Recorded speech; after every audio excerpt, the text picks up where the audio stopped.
Hi, I'm Nikki. And I'm Megan. Welcome to the Grimdark Diaries.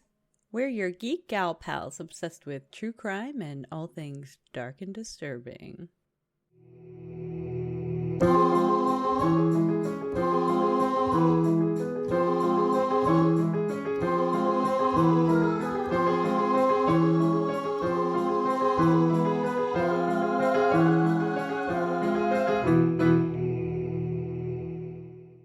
Hi, hello, everybody. Welcome back. Here we are again. Megan and I had another Thunderbirds game to dance at. Oh, did this you? Past weekend. I sure did. And they won, I bet. They didn't. It was the first home game they lost. What? Oh, every time we Yeah. talk about the games, you always tell me how. Only one team has beaten us, and it's this team, and they beat us twice. So we've only lost 2 games in total for the whole season. Not bad. That's a pretty good record. No, and it's weird because it's not a very good team, but for some reason, they just keep beating us. Oh, it's their kryptonite. Apparently. That's interesting. I had a real moment, though, at the game. What was your moment? Well, we were practicing because we always dance between the quarters. So we danced between the first and second quarter, and then we're supposed to dance between the third and fourth quarter. So during the third quarter, we were in the back area just running our dance to make sure we were all good. And then we ran it a couple times, and there was some stuff that had to get fixed. So we fixed it, and then it was all good. And then our coach was like, okay, one last time for good luck, and then we'll go over there to perform. And I was like, okay. So I'm doing it, and I did a move where I kind of bend over, and my dance tights exploded. No! Like in the crotch region. No! Yeah, because there's like, if anyone has never seen dance tights before, there's like a little crotch part. I think it's called a gusset, and it's just a little piece of fabric where your crotch is, and then the stretchy part of the tights is all attached to that. Yeah. And on one side, my tights just like, I felt all of a sudden, because they're quite tight and they keep me sucked in, and then all of a sudden it was like, oh, something is very loose now. So then I was like, uh-oh, literally the last time. And then I check, and there was only like 3 minutes left on the clock before we had to dance. Right. And so that is not enough time for me to, because I have dance sneakers and socks on, and my sneakers are double knotted so they won't come undone when I'm dancing. And I have my little teeny tiny skirt thing on. Yeah. So there was no way I could take it all off, change my tights, put it all back on, and make it to where I need to be in the arena to dance. Oh no. So I was like, oh no, this is not good. What did you do? So then, well, because we wear these little skirts, like this little spandex skirt, but it has little shorts in it. Like little extra, like built-in shorts. Yeah. So I was like, I went to one of the girls on the team, and I was like, okay, you got to tell me how bad this is. And she was like, okay. She's like, do something where you like just bend completely over. So I like turned my rear end to her, and I just bent over, and she was like, oh no. Oh no. Because the way my tights ripped, it was like a hole. So then, and the tights are very tight. So then my fat ass was like coming out of the hole as if like, I don't know, I was growing some sort of large bulbous thing. No. Not large, like, I don't know, small, like the size of a golf ball almost. Right. My like butt was coming out of it, but it was like all trying to get out at once. I was like a busted can of biscuits on the backside. Oh no, that's so awful. Yeah, so anyway, I danced like that because there was literally nothing I could do. Oh, what else was I going to do? oh no. Are the stands full? Well, so right now, because of our restrictions, the game was sold out, but they can only sell 5,000 tickets. Only 5,000. So only 5,000 people saw me. But you know what? They're kind of high up. True. And unless they have zoom in on their camera. But the thing is, the problem is that we have these little skirts with these shorts, and if the skirt is down, it's fine. You can't see it. But as soon as we start dancing, these friggin' skirts just fly up heels to Jesus because they're tight. No, they're tight, and they're just spandex. So the second we're like down there popping it, it's just up around my waist. Anyway, Oh, so that that's was me. super unfortunate. Yeah. I'm sorry to hear that. Well, that's very unfortunate, and I'm sorry that happened. But Yeah. here we are. It was a rough moment. I hope Yeah. that's 2 games in a row where something went wrong. So Third time's a I have a charm. game not this weekend, but next weekend, and there's a lot going on. We have to do a bunch of stuff before the game.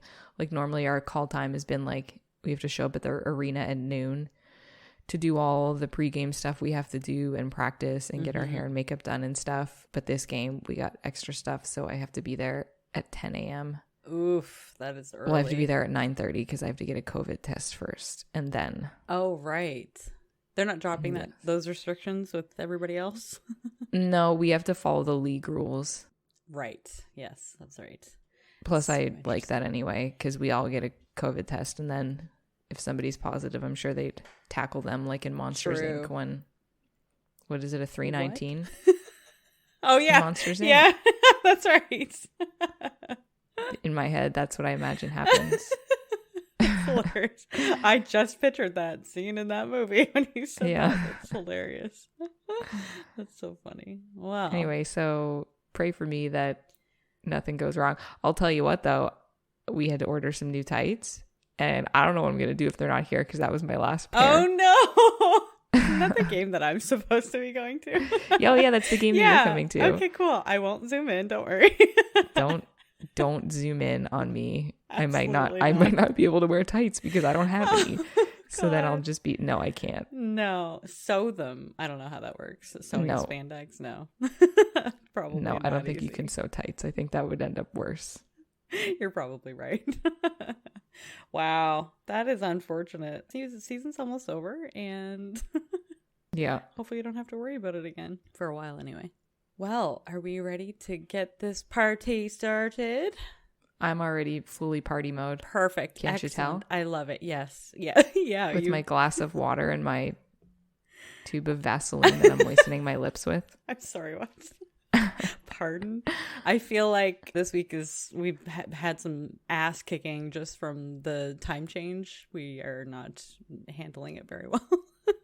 I have not slept well all I week. do like the more daylight though. I was Same. driving Yes. to film for my TV show at 7 p.m. and it was still light out. And like the week before I was driving to that same location at 7 p.m. and it was pitch black. And I'm like, oh, this is nice. I get to Ooh. walk to the filming in Nice. daylight. Yay. I know, I love more daylight too. I would actually rather keep it as daylight savings. Like if we ever got rid of it, I would prefer to stay in this time zone because it's lighter later. Later. Say that Yeah. 10 times fast. Yeah. No thanks. I would butcher it for sure. Nobody needs it to be dark at early hours of the day. Coming home when it's dark out, I hate it. I mean, that's rough, but me as a morning person, True. I do also appreciate not waking up in pitch black. Yeah, that's absolutely true. Yeah, I don't know. I'm not a morning person, so I can't really relate. I like my nights. I am a night owl by trade. My job forced me to be a morning person, and then I realized I liked it, and I was meant to be a morning person. Hey, that's fair. I am happy for you that you have that for yourself. I love that for you. I love that for you. Yeah, exactly. I tried that once. I think there was one summer where I would get up at 5:30 and I would drink coffee and then I would go for a run in the morning. And then I'd get home, have enough time to shower and get ready for work. And it was just like, it was literally probably the best summer of my life. But I struggled as soon as like fall hit. I was like, nope, I just want to stay in bed. I want to be cozy and I want to be warm. I don't want to go outside. That didn't last. It was just a summertime thing. I think in the summertime, I'm a morning person. You said it was like the best summer of your life. It really was. But then it was not at all when it turned cold. I can't do running outside at nighttime in the morning time when it gets cold outside. No, I can't go running if it's cold. It makes my lungs hurt. I don't mind doing it in the evening though. Like I've can't been if it's up. cold. I actually used to. I don't anymore, and I really want to get back into it. But I used to run every other day, and in the evening time, especially because eat supper, wait for like an hour or so, and then I would go out for my run, and it would just be very therapeutic. I really enjoyed it. But yeah, I couldn't do the morning for very long. It did not last very long. It was just like a couple of months in the summertime, and then it was done as soon as it was cold in the morning. I don't do cold in the morning. It is not good. I have like my heat cranked. I need to be warm. I like it cool while I'm sleeping and I have like blankets on me, but as soon as I get out of bed, I gotta crank the heat. I gotta put on my house coat. I can't get ready if it's cold. I'm such a big wuss. Okay, anyway, that was a tangent. All right, so if you remember last time, I rolled for the category time travel. This was so fun to research, let me tell you right now. You were stressing about it. I know, I had no idea, but I didn't know what was out there. But there are cases out there of people who have gone through time travel or that claim that they have, and that, or like they went through a little time slip. It's so fascinating. It's like one of my favorite things to look at now. Like, okay. Yeah, it gives me Doctor Who vibes. Yeah, it's so fascinating. Okay, so you and I are going to time travel. We're going to go back to August 1901. So over 100 years ago in Versailles, France. Have you ever been there? Have you ever gone over to Europe? I have not. I went to Europe when I was 15 on a school trip. And we did go to Versailles. It was actually a fluke thing because we weren't supposed to. It wasn't part of the trip, which was a school trip. So I feel like that's probably like a big no-no. But we had extra time. So we decided to just hop on a train and go to Versailles. Sadly, when I went, it was like, I think it was March break. So it was like around this time of the year.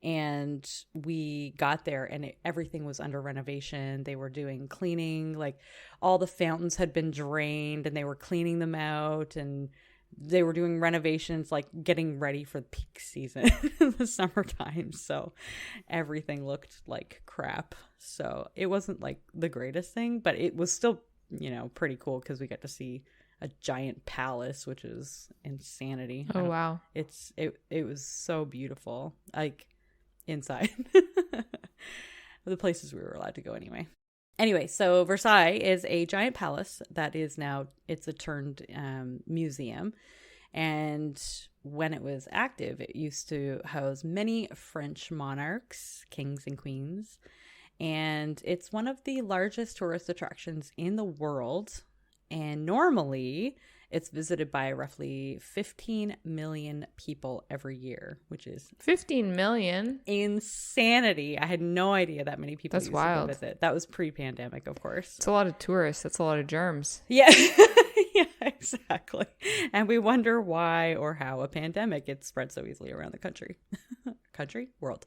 During the pandemic, those numbers went down to 2 million visitors. That is still a lot for a pandemic. It is, isn't it? That's probably a little bit too much for a pandemic. I actually was thinking the same thing. I was like, 2 million is still a lot of people. How did France do with their numbers? How high were their cases? Yeah, that I didn't look into. I was like, it's probably not good. And this is probably why. They have a lot of touristy locations that would be very enticing to go to, I feel. So do we. Yeah, that's true. We have the world's largest fiddle. Do we actually? I think you told me that actually. Yeah, in Cape Breton, we got world's largest fiddle. Yeah, that's right. You want to get you can stand next to it. It plays fiddle music for you. Does it actually? Yes. Nikki. I don't know whether to believe you or not. I swear. Okay. It's true. I mean, I know about the fiddle. I don't know that it played music though. I've never been up there There's before. some like spotlights on it and some kind of speaker somewhere. Oh, God. And there's just fiddle music coming out of it. I mean, it's the same riff that just plays over and over and over again. It's not live or anything. It's got to be like significant music of some sort. I don't know. Maybe. I don't think it is. Maybe not. No, it's not. Okay. It's well, it probably has to be copyright free. Oh, yeah, that's right. Whoever made the fiddle just DMCA. Googled copyright free fiddle music. Exactly. Some like 12-year-old on some unlegit website made it or something. Yeah. Oh my gosh, that's hilarious. Hey, that's where I go when I need sound effects for our episodes. It's true, yeah. I go to like freesounds.org or something. Yeah, exactly. DMCA free, baby. Okay, so the initial building was actually it was just a simple hunting shack for King Louis the 13th, and that was in the year 1623, which I didn't actually know. I didn't know it was just a small, tiny hunting shack. And in 1682, it became the new home of King Louis the 14th, and who obviously was the son of Louis the 13th. And he built it into what it is today, the palace that we see today.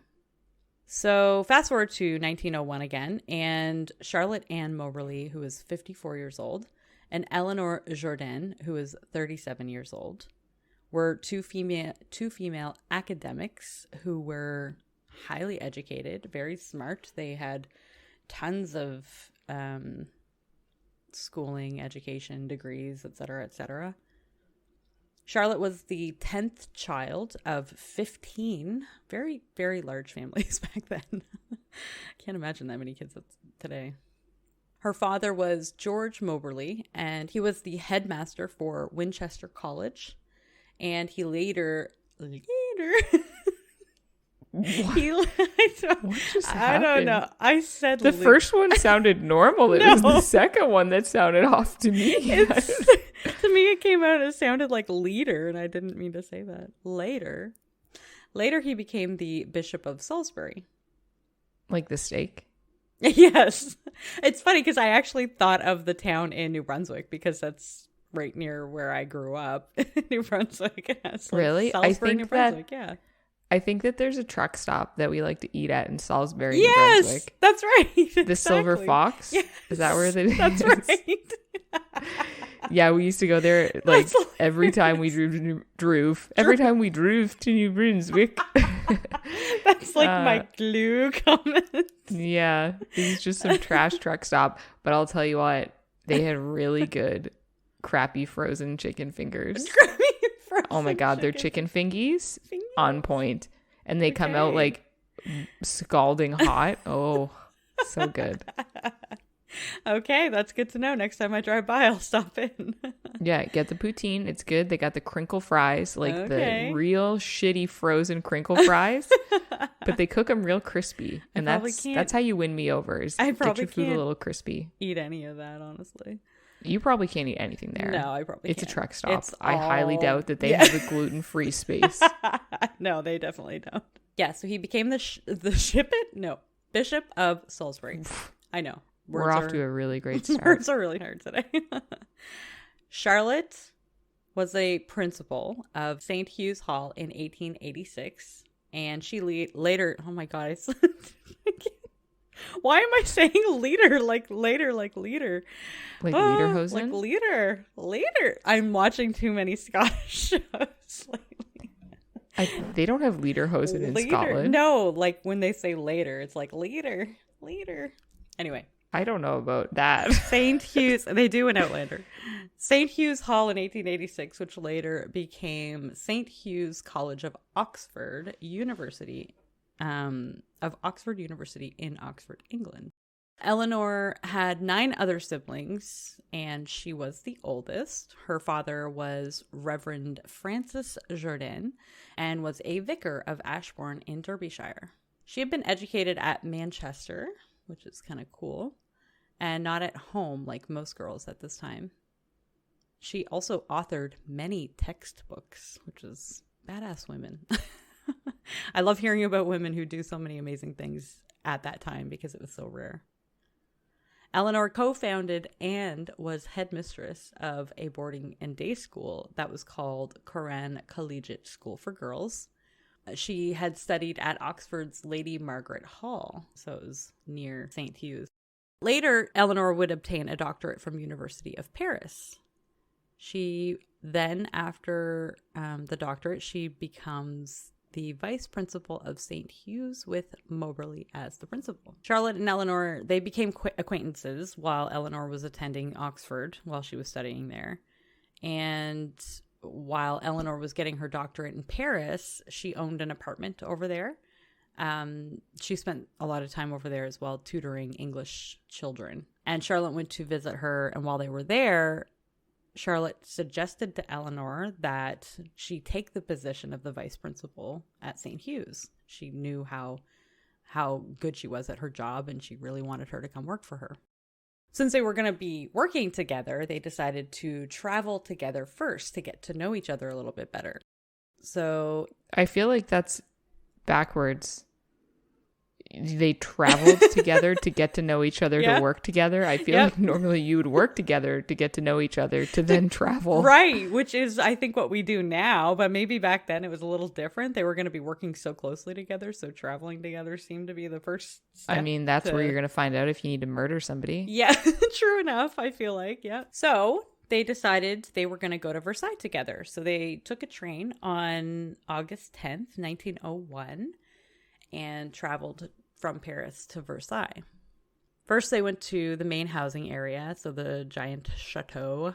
They got to see the gardens, the beautiful parks, the fountains, all that beautiful stuff, as well as the estate of Trianon that included Grand Trianon and the Petit Trianon, as well as the Queen's Hamlet, which is basically the housing area that was a little more private for the monarchs to get away from the pressures of their demanding positions of power. Marie Antoinette was one such queen that used to get away in the Queen's Hamlet. Charlotte and Eleanor were having a great time seeing the sights and then decided to head towards the Grand Trianon. When they got to the entrance, though, the gates were closed, and so they couldn't get in. Instead, they used the guidebook that they were given. They had to try to get to Petit Trianon. Apparently, these two educated women couldn't follow the directions very well, and they ended up getting lost on their way to Petit Trianon. Instead of going on the main street that was called Allée des Deux Trianon, they entered a small alley and completely missed the chateau. That's when they noticed things start to appear appear a bit unnatural and unpleasant, to the point where they were questioning what they were even looking at. On one side of the road, they saw a woman hanging out of her window. She was shaking a cloth or a sheet, like just as you would see women used to do back in the old days. And on the other side of the road, they saw an old farmhouse, and it had a plow outside of it. But it was like they had walked into old country. Not that it was part of this palace grounds. It was literally like walking into an old country of people where everything seemed really like out of place from where they were. Walking by them, there were very dignified official-looking men that had long grayish-green coats on and small tri-cornered hats.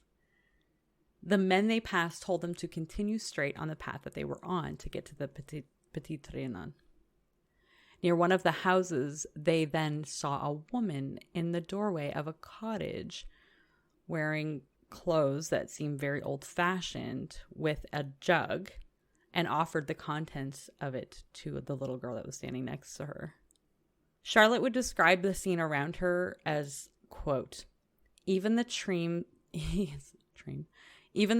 seemed to become flat and lifeless, like wood worked in tapestry.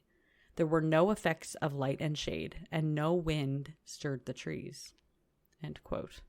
Unsure what to think, they kept walking towards their destination against the ominous feelings that they sensed. They watched more intimidating men walk by. They felt so completely uneasy because they did not seem like they weren't having an event. It wasn't like a dress-up event where they were reenacting something. That it was just like an everyday lifestyle, but these were like the dress that they were wearing. One man who was sitting by a garden kiosk and was wearing a cloak and a very large shady hat, Charlotte noticed, looked, quote, most repulsive, its expression odious or unpleasant. His complexion was dark and rough, and when he turned to face in their direction, they noticed he was marked by smallpox. Ew. How did they know? Smallpox is very obvious. Is it? Yeah. I don't know. I've never seen Oh, smallpox. well, looking up this story, I had quite a alarming photos pop up about what it might have looked like at the time. Ew. Yeah, it's really nasty. He wasn't looking at them, but Charlotte said that she immediately had the urge to go past him. Like, the urge was very strong. Shortly after that, a tall man who had large dark eyes and curly black hair under a large sombrero hat strode over to them and then showed them the way to the Petit Trianon. Charlotte saw a woman who wore a white hat with long hair and beautiful summer dress that looked not from their time. And then they crossed a bridge and saw another woman drawing in her sketchbook while sitting on the grassy area nearby who looked up at them when they walked past her. After a little while of this touring around, they went back to the main palace area where they started to finish up their tour. Then they sat down and had some tea, but they did not talk about what they just saw. They were both very quiet and had no intention of talking about what they just experienced for about a week. When Charlotte started writing a letter to her sister, though, to tell her all about their trip to Paris, she stopped short and asked Eleanor if she, too, thought that the Petit Trianon was a haunted place. And Eleanor, without hesitation, immediately agreed with Charlotte. And that's when the floodgates opened and they started talking about their experiences. I can't believe they didn't say anything for a week. How do you not? Like, did they just go home in silence, being like, so I'm really looking forward to work on Monday? Yeah, exactly. Yeah, like, I feel like if that were me, I'd be all over talking about that. Or even during, I'll be like, did you just see that? What are these dressed up for? They look like they're starting an event or reenactment of something. So they started comparing notes about what they saw and what they thought they saw. They did copious amounts of research. So they decided, once they both realized that they saw the same stuff happening and it was very odd, they separated and decided to do their own research, write down everything they saw, write down the history of the place, and kind of like compare notes after the fact, and then bring them together to see what it kind of, what matched and what didn't and whatnot. And they wanted to obviously know about the history of Versailles and France in general as well, about that area. Like, one of the things that they noticed when they did their research, the man who was riddled with smallpox looked exactly like the Comte de Vaudreuil. And apparently this person was very good friends with Marie Antoinette. He was a Saint Dominican nobleman at the court of King Louis XVI of France, who had been dead since the year 1817. And the woman in the summer dress with the white hat and the long hair looked exactly like Marie Antoinette.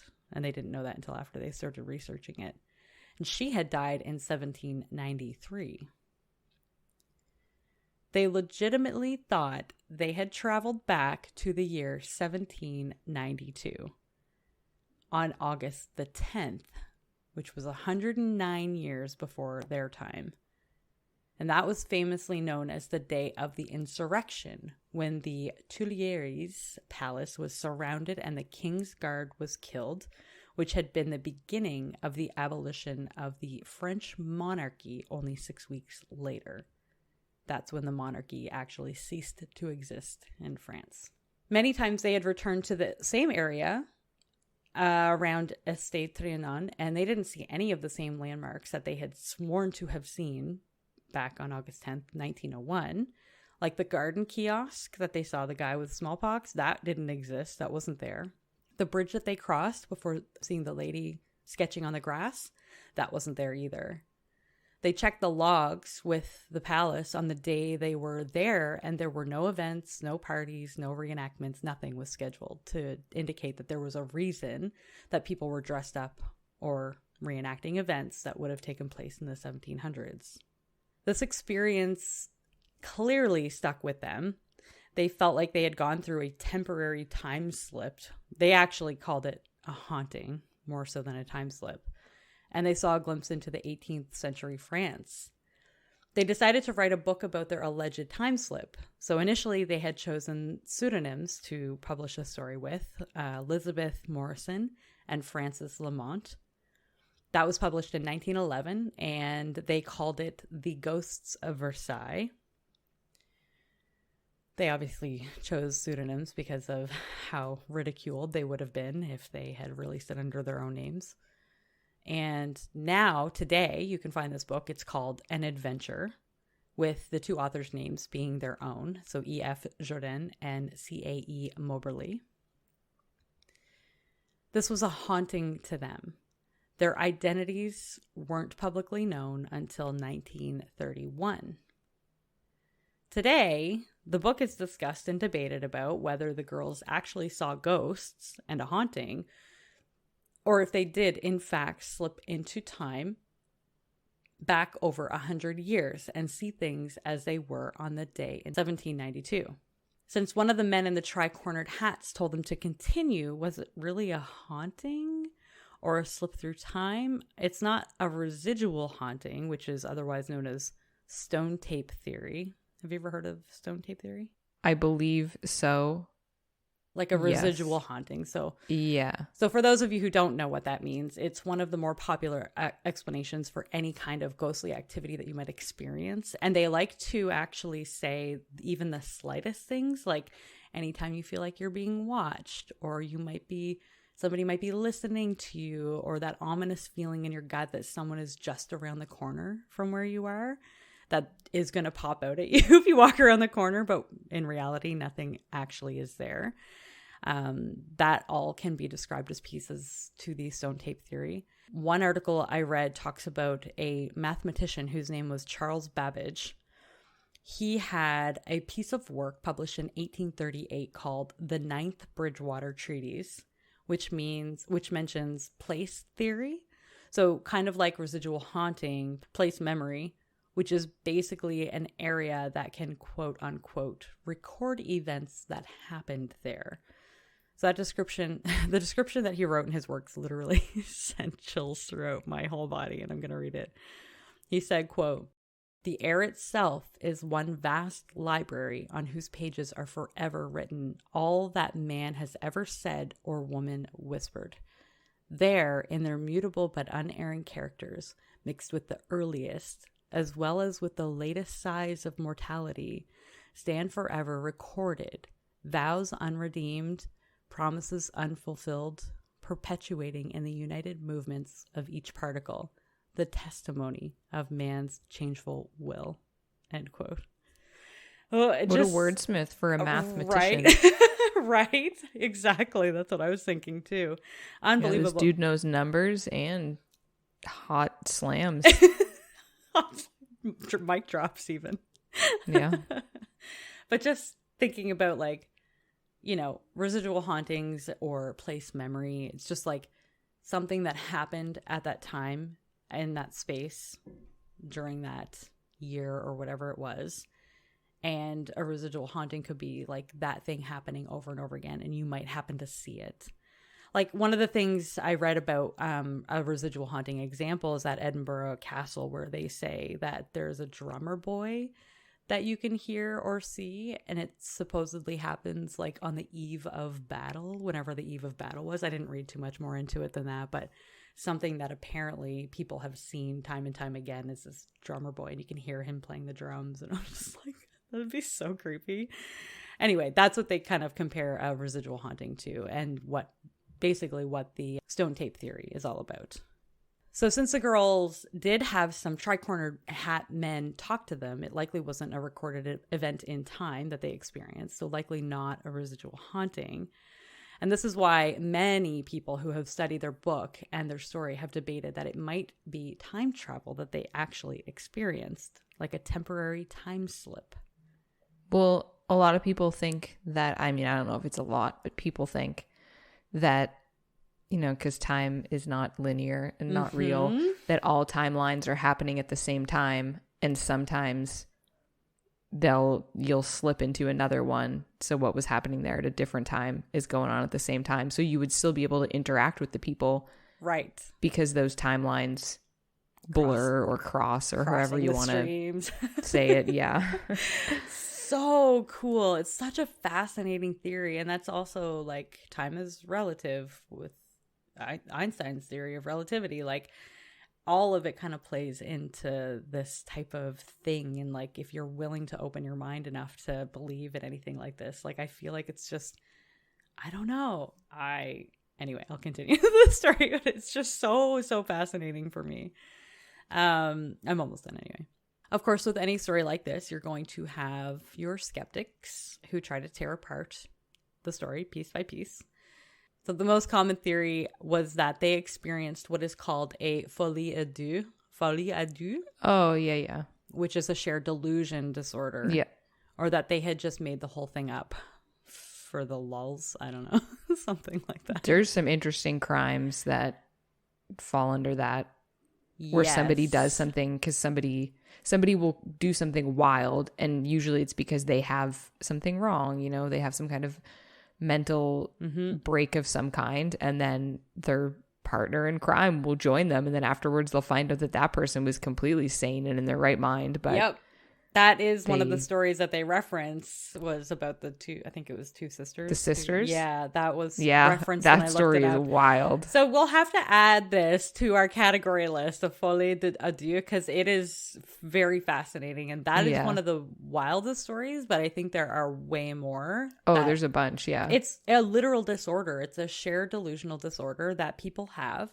And it's common enough that there is a disorder named that. So it's something that happens frequently enough that obviously there's more stories than just the one that we just mentioned about the are they twins? I couldn't remember if they were twins or just sisters. If we're talking about the same story, they weren't twins. It was French sisters and one was older. It was the French sisters, yeah. I think it was the Papillon sisters maybe, or something like that. It sounds familiar. I can't remember. I didn't write it down, but yeah, that definitely is. It was wild. So Charlotte Ann Moberly lived from 1846 to 1937, and she died at 91 years old. And Eleanor Jourdain lived from 1863 to 1924 and died when she was only 61 years old.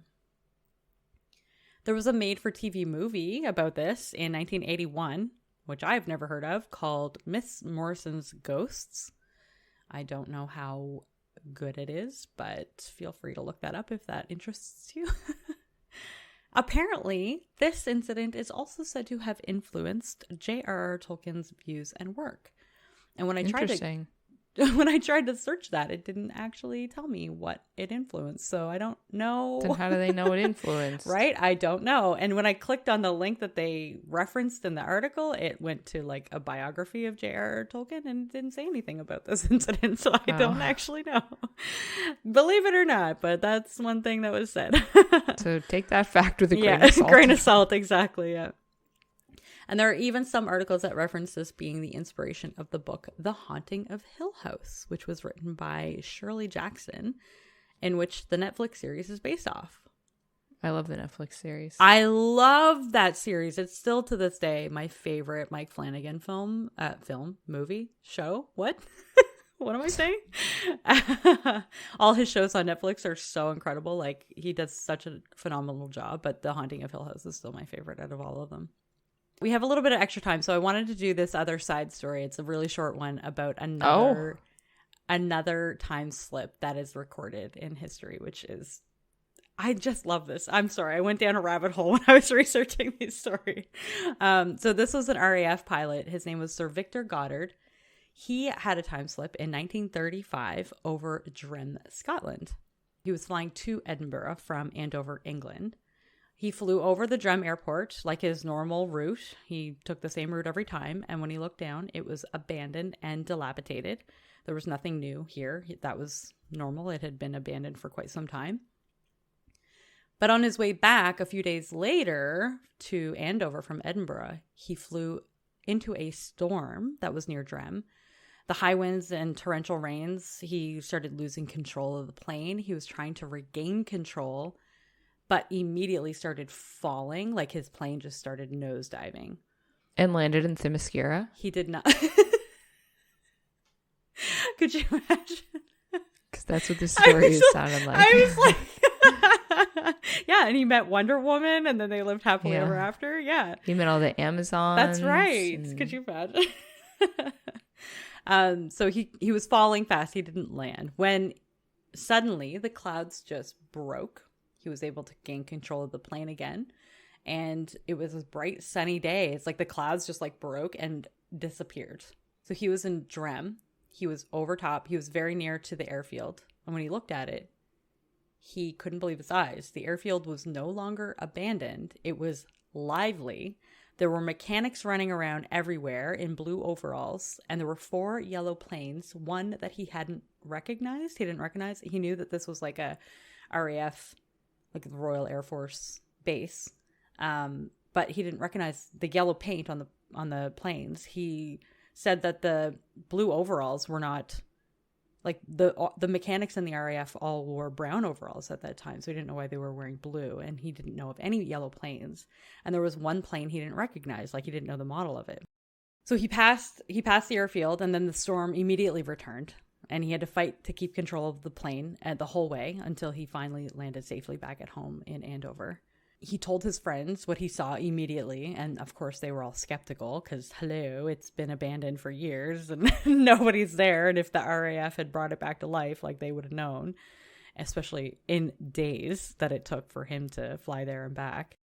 So that was in 1935. In 1939, the Drem airfield opened back up, and they now stored yellow training planes and mechanics. Oh, the mechanics' overalls were updated from brown to blue. Oh my God, he forward traveled. He forward time slipped a few years. And then he wrote a book about it in 1975 called Flight Towards Reality, retelling his story. So you can look that up if you're interested in hearing more about that. Oh man, going forward is worse. Isn't that wild? Why? Why do you think it's worse? Because you see the future, and that could be awful. If you were to pop into 2020 for a hot minute in 2018, how would you feel? That's absolutely fair. And just see 2 minutes of news articles scrolling by. And abandoned streets, literally nothing but tumbleweeds on the streets. Everyone's wearing masks. Oh my God. Could you imagine? Just plexiglass everywhere and markers and arrows. We're all stupid and don't know where we're walking. And if you didn't know why they were there, you'd be like, did we all lose our brains? Right. And having the why do we need arrows? Short amount of time that you would be in that time slip. You wouldn't have enough context to go off of to see what would have happened or what was going on and why it was like this. Yeah, that's absolutely true. Can't imagine that. Going backwards in time would be cool though. Yeah, I'd like to go backwards. I mean, depending on when it is backwards. Fair. I would hate to be in a place where they were in the middle of a war.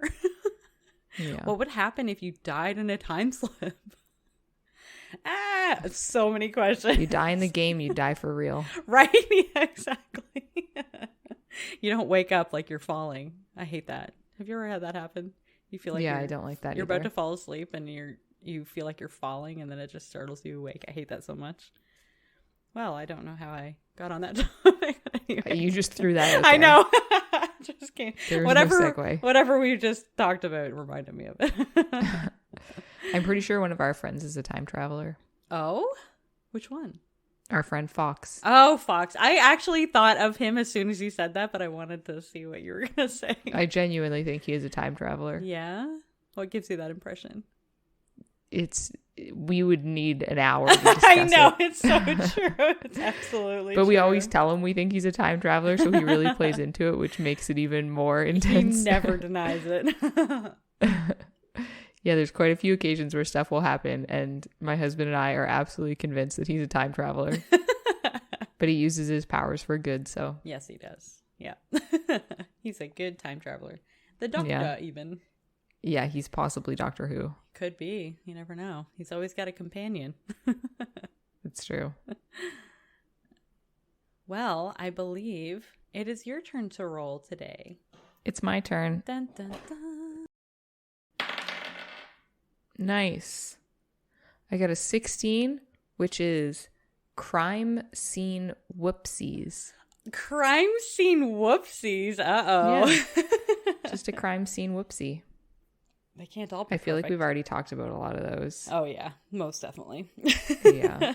There's a Unfortunately, a lot of crime scene whoopsies happening. Yeah, it is very unfortunate, especially back in the day before they really put a lot of the strict things in place that they do today. Although even today, I'm sure there are whoopsies. Even that today, happen. Yep, there's some bad ones. True. If you would like to check out our social media, you can find us if you search the Grimdark Diaries. If you check out our Instagram, that is where you will see super cool pictures that go along with all of our stories, usually of the people involved or places, or sometimes I put weird pictures of us in there or pictures of Pokemon or whatever I feel like. So you can find us, search the Grimdark Diaries. If you would like to contact us and send us stories about your time slips or tell us where you would like to time travel, you can email us at thegrimdarkdiaries@gmail.com. If you are listening on Spotify, you can rate us now and give us 5 stars. And that would be great because that helps us and that helps other people find us, which is awesome. And I just recently figured out how to get our podcast stats on Spotify, and for some reason I can't see our ratings, but I can see everything else, so that's very exciting. If you are on Apple Podcast, which the majority of people that listen to us are, it would be just the best thing ever if you could give us a comment and a 5-star rating, because that helps us out a lot, and Apple Podcast really depends on that kind of stuff to make sure your podcast shows up in people's feeds and on their searches. And we would be eternally grateful and send you good vibes like glitter through the air. That never leaves you. Yeah, no, the good blessings would last forever, just like glitter.